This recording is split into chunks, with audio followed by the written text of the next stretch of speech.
Gabriel Serville, groupe GDR. Madame, Monsieur les Présidents, Mesdames les ministres, Mesdames les rapporteurs, chers collègues, la mission Solidarité, Insertion, Égalité des chances qui nous amène cet après-midi est en apparence l'une des grandes gagnantes de cet exercice budgétaire, avec des crédits en hausse de 1,5 milliard d'euros, principalement dus à la réforme de l'allocation adulte handicapé, que certains de nos collègues n'ont pas hésité à qualifier de caution de gauche de ce budget, faisant fi au passage des très nombreuses critiques émanant du monde associatif qui vous reprochent de fragiliser encore davantage des dizaines de milliers de foyers.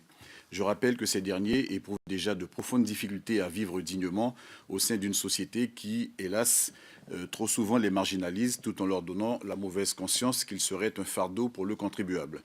Madame la ministre, avec une cruelle évidence, la lecture du document de politique transversale outre-mer laisse apparaître qu'aucune des orientations retenues au niveau national ne trouve de traduction budgétaire pour le territoire de la Guyane. Aussi, lorsque le programme 304 Inclusion sociale et protection des personnes voit ses crédits de paiement augmenter de 819 millions d'euros au plan national, en Guyane, la hausse observée, permettez-moi cette litote, est exactement de 0 € et 0 centimes.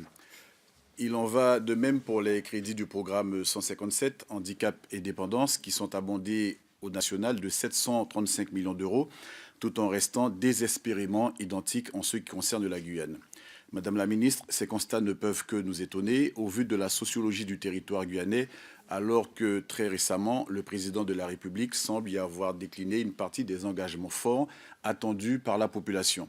Aussi, je vous saurai gré de nous fournir quelques éléments d'explication susceptibles d'atténuer nos inquiétudes et d'avance, je vous en remercie.